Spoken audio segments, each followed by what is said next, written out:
Welcome to the second edition of Boxing During Dinner. I'm Armando Alvarez and he's David Barry. Good to be back. Last week we talked about a lot of things. I didn't eat, he ate. Today we're eating Domino's Pizza. From Pinecrest. Cheese pizza from Domino's of Pinecrest here in Miami, Florida. They're a proud sponsor of Boxing During Dinner. As is Coca-Cola and Kraft Parmesan cheese. Even though we don't like his football team, not a big Patriots fan. No, we're not big fans of the New England Legion at all. Last week on Boxing During Dinner I had less hair. David had about the same. Pretty much never have any. And we were talking about the Victor Ortiz upcoming fight against Andre Berto.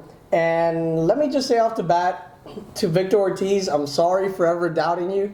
A lot of people doubted Victor Ortiz, but if there was any doubt that he had, if there was any doubt about his heart, about his willingness, about his will inside the ring, that's all gone. I mean, he proved that he belongs with the big boys now. It seemed as though the Maidana fight now is ancient history, and to think that the fighter in Victor Ortiz could erase that memory in one night would have been unheard of. And I know we discussed this last week. People had questioned Ortiz's heart, and that seemed to be the biggest question. No one thought for a second that Ortiz didn't have the talent to compete with Berto, but what he showed was the heart of a lion, if for lack of a better term. He bullied Berto in a way that I don't think anybody expected. He was the aggressor throughout. He tired Berto out, and he threw bombs. In fact, power shots that I think maybe makes Ortiz the one or two most powerful punchers at welterweight, given his performance, and it was incredible. And so much so that Emmanuel Stewart, who's not somebody who's known for hyperbole, went out of his way to say that he believes Ortiz can share a ring with Pacquiao or Mayweather and give either of them trouble. Whether or not that's true is another conversation. But right, I think that's a little far-fetched for now. But if there's something that you noticed right off the bat, which I did, was that Ortiz looked bigger. He looked bigger than Andre Berto, and he's the one coming up in weight. Obviously, he weighed 160 the day of the fight, so he was the bigger man in the ring. But something he showed right off the bat was that he was going to go after his opponent. He wasn't scared of Andre Berto, and guess what? He came back from adversity, like he didn't do against Maidana. He came off the canvas twice to beat Andre Berto, and that was it a left hook? It was a left hook that he nailed him with in that one round that they both exchanged knockdowns.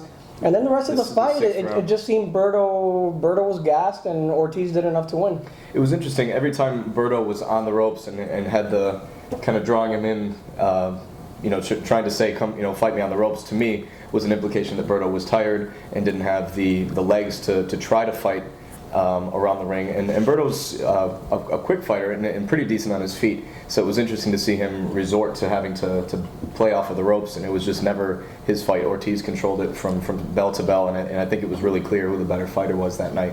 I think Berto played into Ortiz's hands because if he would have boxed him, maybe the outcome would have been different. It's what Lamont Peterson did against Ortiz in the second half of that fight to win himself a draw. But Ortiz came ready. I mean, Ortiz looked so good that I don't know if he deserves to be up there with Pacquiao and Mayweather, but he does deserve to be up there with Shane Mosley and everybody else that's in that, just at the top of that second tier. That's where Victor Ortiz. Well, he convincingly beat what everybody perceives to be the third best welterweight in the division, and that's no small feat considering that Mayweather and Pacquiao are the other two. Who he fights now, it'll be interesting. And Paul Williams has talked that he would fight at 147 again. There's other fighters, perhaps Mosley doesn't look bad against Pacquiao and wants an opportunity to have that fight as well. And there's always the opportunity to have a rematch with Berto, who would be very interested to get his belt back. So it seems that the sky is the limit for Ortiz. And then there's also the fighters at 140. I imagine that Maidana versus Ortiz at 147 would be a fight that a lot of hardcore fans would want to see, especially because of the battle that we thought exposed Ortiz as heartless. And it turns out to be the opposite. So it'd be interesting. And if I'm Maidana, who looked vulnerable against Eric Morales, I'll take that fight now. I mean, they're both Golden Boy fighters. It could be made very easily. It'll be a big money fight for them, right? Because the anticipation of the rematch, Ortiz wants to get that experience out of the way. And I think in a rematch, Ortiz would knock him out. I mean, he was well on his way to knocking him out the first time. Right. I think he'll be better prepared. I mean, nobody knew Marcus Maidana until he fought Victor Ortiz that night. He put his name on the map. It's interesting. A lot of fighters and I think this was true for Ortiz. They believe that by cutting weight to stay in a lower weight division, they're actually having a power advantage. When I think it's the opposite, and you saw this with Ortiz, that by allowing himself to be at a weight that's a little bit more healthy for his body, he was able to maintain that power even in a higher weight class. And that is probably a transition into our conversation about Juan Manuel Lopez, who has probably been a little too long at 126 and may have paid the price for it on Saturday. I don't even know if it's about being too long at 126. More than he's going through some personal issues. He's divorcing his wife, and the guy was out of shape for this fight. They say he was at 180 in December for Manny Pacquiao's birthday in the Philippines, Which is incredible for a guy who fights at 126. I don't know what he was doing in the Philippines celebrating Manny Pacquiao's birthday when He was eating his siblings. he was eating with Boo Boy over there at in the Philippines. But Juan Manuel Lopez, he's a skilled fighter, but he's shown time and time again, and we spoke about this last week, that he does get hit, and that's what would have made a fight with Gamboa interesting. Now, in retrospect, I think Gamboa takes him out, but obviously he left himself wide open for Salido. Hit him with the left, hit him with the right, and dropped him. And that was pretty much the end of the fight, because Lopez, even though he came on strong in the 7th, wasn't the same. I mean, we knew once he went down, he wasn't going to win that fight.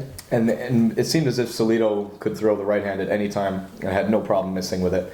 And it's interesting, we talked, again, like you'd said, about Juanma and Gamboa being both very exciting fighters because of their vulnerability, but it seems as if Juanma has always been a little bit more vulnerable.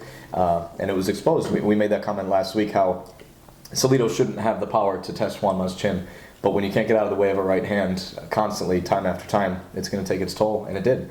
And now we don't see the Juanma versus Gamboa unification bout that everybody was hoping for, which I, among probably many others, believe is one of the best fights that can be made in boxing. And now that's no longer true. Now we see a unification bout, possibly with Salido and Gamboa, even though we already know what the outcome of was the first fight. But a unification bout in any weight class is always something worth watching. And I think the big loser in all this is Gamboa, because even though Juanma Lopez needed Gamboa, I guess, to make even more money, he's still a Puerto Rican fighter. The Puerto Ricans are huge boxing fans, bigger than any other ethnicity, maybe Mexicans. Mexicans and Puerto Ricans, biggest boxing fans. So, he could be on 20 Puerto Rican pay-per-views, make some extra money. His fights will generate more money than Gamboa's fights. Mm-hmm. Now Gamboa doesn't have that Juan Manuel Lopez fight to give him more money and allow him to buy a new Bentley. But who does he fight now? Because, he can fight Chris John, who just won this weekend, but in all seriousness, who in the American market knows Chris John? Right. The only couple of times that we've seen him fight on HBO have been against Rocky Juarez and was it Juarez twice? Yeah, and it was a snoozer both times. Right. And yeah, it's interesting. And Chris John has no reason to fight in the U.S. because he makes so much money fighting in Indonesia. At this stage in his career, I don't believe he even would want to take a risk against Gamboa. But as we talked about last week, I think Gamboa and Juanma are both headed to 130. There's already a rematch in consideration for Juanma versus Salido in November. And he had said that that's going to be for sure his last fight at 130. I'm sorry, at 126, and then possibly move to 130. I think Juanma has a frame that could even take him up to 135. And it'll be interesting to see, what weight class he ultimately settles in.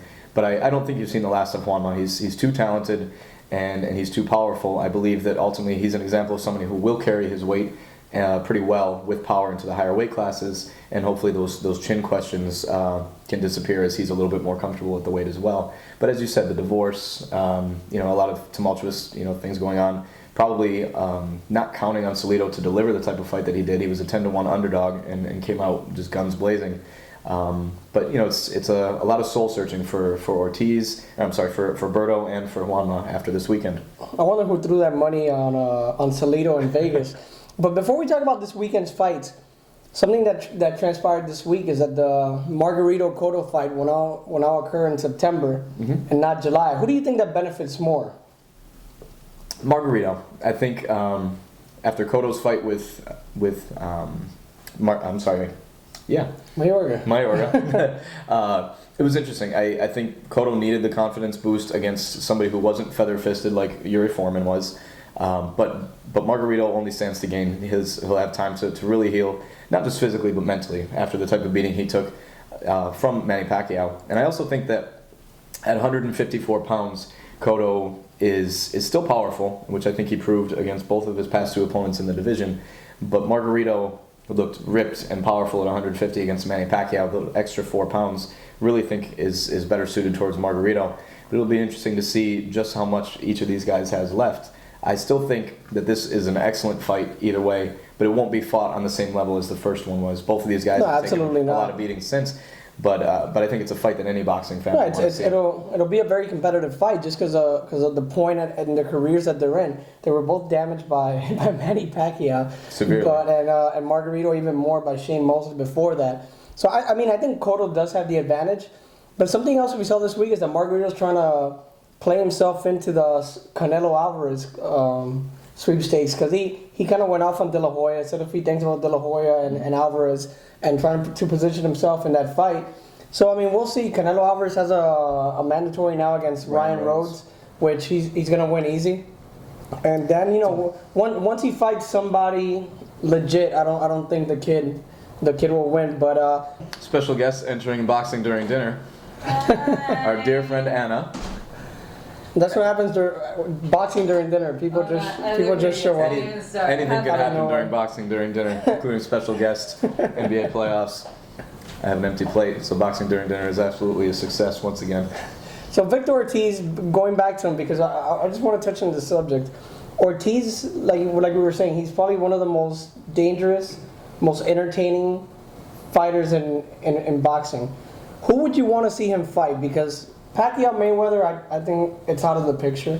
Mosley, after the Pacquiao fight, will probably be out of the picture as well, win or lose. Because if I'm Mosley and I win that fight, I'm retiring. I don't want to fight ever again. I want to go out at that level.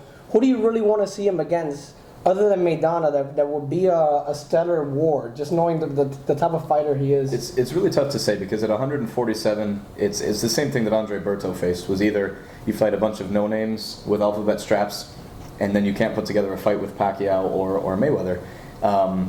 I think a lot of the best fights that can be made for Ortiz are the guys that he allegedly couldn't fight at 140. And it'll be interesting to see who the odd man out is, with some of the fights that are coming up.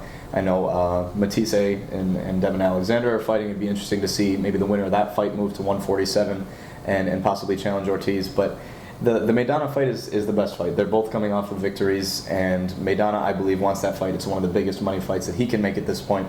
Ortiz has the opportunity. I mean, redemption is already his, but to eliminate the ultimate question mark about him would be to defeat Maidana convincingly. And at 147, I don't see any chance of Maidana beating him, which is quite a statement considering just how convincingly he was beaten in their first fight. And Ortiz is going to be a fun fight regardless. I think there was a statistic that said there were a total of 30 jabs, period, thrown in the fight between both Berto Ortiz combined. And so they're sluggers through and through, and that's why the Maidana fight is so compelling, is because for as long as it lasts, there's going to be fireworks. I'd say Maidana and also Amir Khan. Because Khan proved in the fight against Maidana that he is willing to trade. He is willing to make a fight into a war, because that was the fight of the year. I mean, I think Maidana had a lot to do with it. Mm-hmm. But Amir Khan, he was reaching another level right now. He just had a sparring session with Paul McCloskey on Saturday. We didn't even talk about it. He defended his title. But a fight between him and Ortiz would be an entertaining one. And you know, something that we actually had to put off for the next Boxing During Dinner, Zab Judah and Juan Manuel Marquez, has been talked about. That will be a pretty interesting fight, but we'll leave that for next Monday. Hoping it happens. Lots to talk about on Boxing During Dinner. We wish we could take more time, but YouTube only allows us so many minutes to upload a video. Yeah, so hopefully you enjoyed watching us eat pizza, drinking Coke, and our craft Parmesan cheese. And whatever religion you are, happy Passover, happy Easter, or whatever other holidays going on. Does Canada have a Boxing Day coming up? Yeah, maybe. It's entirely possible that they'll just pull one at any minute. We also want to remind you to check us out on Twitter at Box During Dinner, not boxing, it's Box During Dinner. And join the Facebook fan page as well by looking up Boxing During Dinner. Or email us at boxingduringdinner@gmail.com, and we'll answer your questions if you guys write to us, which hopefully you will. And comment on our videos, share it with your friends. Absolutely. If you're a hardcore fight fan, we're looking for more people to talk about this sport that we love. And we may have some big breaking news in the boxing world soon. Maybe it'll just come from us. Maybe we'll have a special guest. We will see. But keep our fingers crossed. Until next time, watch us here on Boxing During Dinner.